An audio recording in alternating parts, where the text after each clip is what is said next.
বাবা আমাদের একটা মেয়ে আছেন, মেয়েটার বিয়ে দিবার লাগি একটা পাত্র বুঝতেছি। ভালো একটা পাত্র হইলে মেয়েটাকে বিয়ে দিতাম। আমার সাথে আমার একটা বন্ধু আছে, হইতে পারে হ্যাঁ একটা যোগ্য পাত্র।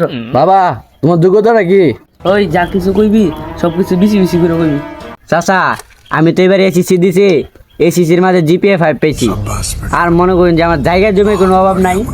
বিএমডাব্লিউ মনে করেন যে 3 সাইডে তো আছে। চাচা মনে করেন যে বাথরুমে গেল একটা বিএমডাব্লিউ লয়ে যায় সাথে করে। চাচা সবকিছু কথা হ্যাঁ ঠিকই কইছে। হুম, এই যোগ্যতা জামাই তো হইতো না। চাচা আপনার কথা আড়াল থেকে আমি সবগুলা শুনছি। চাচা আমি এসিসিটা টানি মনে এখন বর্তমানে রিক্সা চালায় ভাত খাই। এই তো এত অনেক জামাই পাইছি মনের মতো। আমার মেয়েও এসি দিতে ফিল করছে, জামাই রিস্কা চালা। কাফের কাপ মমতাজের বাপ।